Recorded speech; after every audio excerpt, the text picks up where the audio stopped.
Ya, pemirsa Tegar TV dimanapun Anda berada, dialog spesial kita bersama Bang Petrus Chandra, bakal calon DPD RI 2024 mendatang, bersama dengan Bung Yombi Larasandi, Sekjen BP3. Saat ini kita sudah berada di sesi kedua. Di sesi pertama banyak hal yang sudah disampaikan Bang Petrus Chandra terkait soal pembangunan Lampung dan profil Bang Petrus Chandra.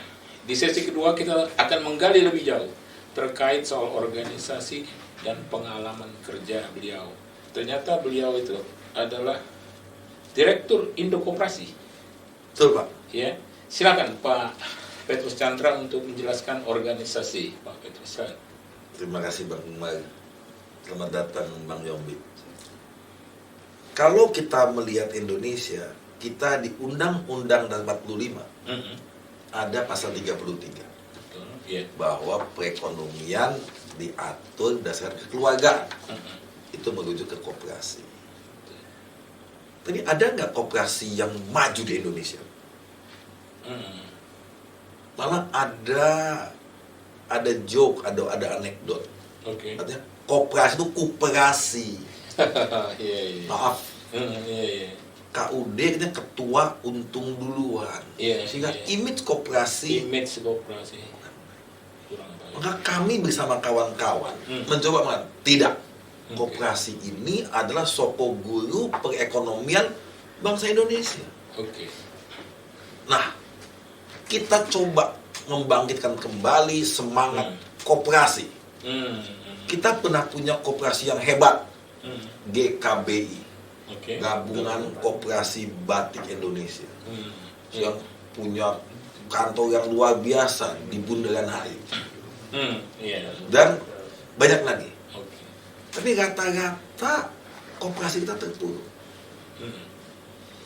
Kalau di luar negeri, kalau Bapak pernah lihat Frischhoff lah, susu cap bendera, itu koperasi di Belanda. Kenapa kok di negara kapitalis koperasi maju? Kenapa di negara yang berpasal 33 koperasi nggak maju? Nah, untuk itu dengan mengejapikan masalah, kita coba membuat koperasi. Itu koperasi tani. Nanti di kota pun kita akan buat koperasi perkotaan. Di Lampung ada itu ya koperasi tani? Pasti. Ya, jadi kita akan giatkan itu. Dan koperasi yang lain, yang pertama kita akan buat ada koperasi nelayan dan sebagainya.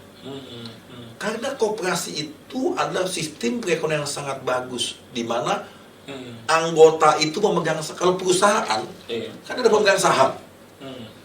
Kalau koperasi itu anggota itu pemegang saham. Betul. Dia sebagai pengguna, sebagai pembeli. Di mana-mana Pak, kalau belinya banyak, harganya lebih murah. Jadi kalau kita tuh membeli bersama-sama, gotong royong, belinya murah, kita bisa sama-sama. Jadi kita beli beras rame-rame, beli gula rame, dapat diskon, kita bagi anggota. Itu Pak. Jadi prinsipnya petani beli pupuk sama-sama. Ada panen padi, jualnya sama-sama. Supaya jangan petani kita jatuh ke tangan tengkulak. Sekarang ini petani. Artinya untuk memajukan kesejahteraan petani juga ya? Petani utama, tapi juga yang lain di perkotaan. Koperasi ibu-ibu. Ibu-ibu ini, emak-emak ini adalah soko guru bangsa ini. Saya selalu mengatakan, tanpa ibu-ibu yang kuat, tidak ada laki-laki yang sukses. Tanpa emak-emak yang kuat, tidak ada negara yang hebat. Kalau ibu ini berkumpul, membeli minyak rame-rame. So, kalau ibu-ibu sudah senang, bapak-bapak nggak pusing Pak. Coba Umar, kalau pulang ke rumah ibunya senyum. Enak nggak Pak? Betul, enak. Kalau pulang dia bilang, nah mau minyak mahal, susah, pusing nggak Pak? Betul, pusing. Nah, maka kalau kita mengatakan sudahlah jangan ngomong politik dulu, kita bicara perekonomian rakyat. Mulai dengan yang paling kecil, perekonomian rumah tangga. Kalau rumah tangganya rukun, makmur, maka RT-nya bagus, RW-nya bagus, kampungnya bagus, camatnya bagus, Iya.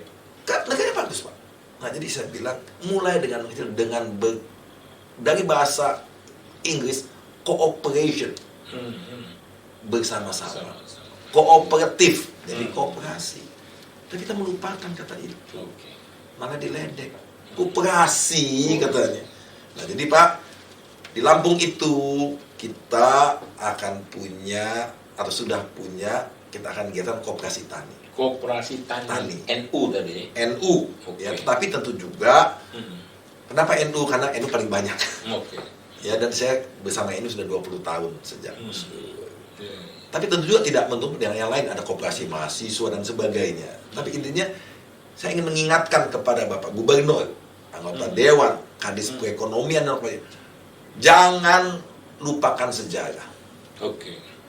Bung Hatta kembali ke Indonesia dari Belanda membawa konsep Oke. koperasi. Maka Bung Hatta jadi Bapak Koperasi Indonesia. Jangan dilupakan. Iya. Kita masih ada pasal 33 loh. Belum dihapus pasal 33. Ekonomi berdasarkan kekeluargaan, asas keluargaan. Bukan asas kapitalis, Pak. Iya, betul. Sekarang ini, ya saya tidak berani gambar, tapi saya hanya merasa rasa guyup, rasa persaudaraan, Rasa antar kita. kebersamaan itu. Waktu saya kecil ada kerja bakti, Gotong royong. gotong royong.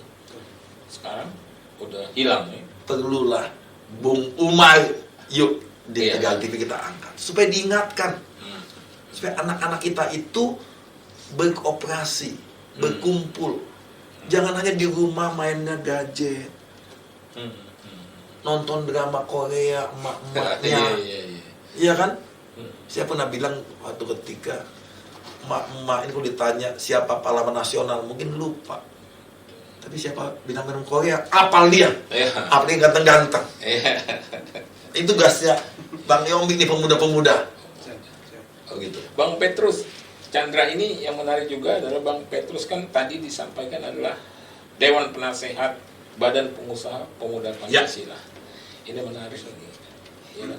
Nah, ini Badan Pengusaha ini maksudnya bagaimana? Tadi saya dapat informasi Bang Umar juga pernah jadi anggota PP, Pak. Iya. Kok mau jadi anggota PP, Pak? Iya, karena koordinasi kerjasama pemuda-pemuda itu. Karena saat ini saya ingin menyampaikan kepada seluruh penduduk Lampung dan Indonesia bahwa organisasi massa yang paling senior adalah pemuda Pancasila. PP adalah anak kandung TNI. Karena pada tahun 59, ini maaf sedikit ya, ketika PKI membentuk pemuda rakyat, maka untuk melawan itu, Jenderal Nasution membentuk pemuda Pancasila untuk mempertahankan Pancasila dan Republik ini. Jadi sebelum ada yang lain sudah ada pemuda Pancasila untuk menjadi, dan yang bertahan dari sejak Bung Karno sampai Jokowi, organisasi yang ada tinggal pemuda Pancasila. Nah, maka saya kalau sampai dua orang hebat, Yapto dan Arsat, ketua Kadin kan pengusaha semua. Jadi berkumpullah satu ketua pengusaha namanya Arsat, satu ketua PP namanya Yapto. Maka dia bilang Badan Pengusaha Pemuda Pancasila. Kalau terkait pemuda soal usaha ini gimana? Komentar Pak. Saya tanya Bapak, Pak Arsat itu ketum Kadin, dia itu waketum PP. Jadi beliau ingin membawa bahwa supaya para pengusaha itu berpancasila. Tetapi dia ingin juga pemuda Pancasila berusaha. Supaya pemuda Pancasila jangan hanya yang itu aja. Berusahalah. Jadi dicampurkan nih pemuda Pancasila yang selama ini berjuang, pengusaha yang selama ini dipalakin orang. Kalau digabung minimal, kalau di BP3 minimal keamanan aman. Jadi pengusaha yang Pancasilais. Iya, betul. itu Pak. Jadi saya kenapa sangat tertarik dan jatuh cinta karena saya melihat ini konsep yang dua tokoh besar Betul. membentuk badan pengusaha. Nah, di Lampung ini saya beruntung ketemu sama Pak Yombi dan Pak Hidayat. Kita memulai warung Pancasila. Di mana nanti kita konsepnya memperkuat yang lemah. Tidak memperlemah yang kuat. Ya kuat biarlah tambah kuat, tapi yang lemah jangan mati. Yang lemah jadi kuat. Iya. Gitu. Yang kuat tidak diperlemah. Oke. Tapi si lemah ini kalau nggak dijaga mati dia Pak. Betul. Jadi saya merasa jadilah pengusaha yang Pancasilais. Wadahnya sudah ada, yaitu BP3.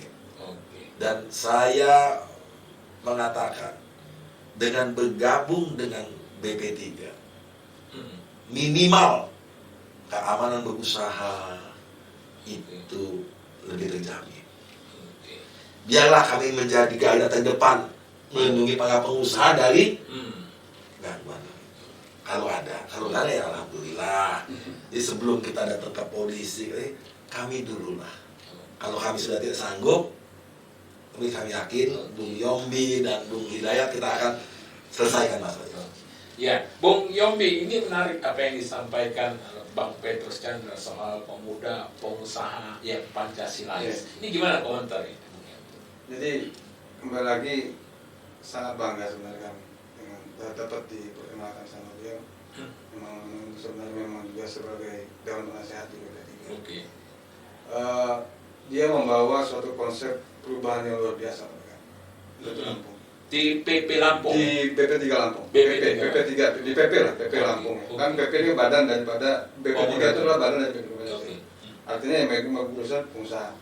Nah, jadi ini karena ini sifat berusaha, ada suatu paradigma yang dia timbulkan bahwasanya untuk menggeser dengan adanya BP3 itu untuk menggeser paradigma yang tadinya haram jadah, PP yang haram jadah menjadi yang sajadah.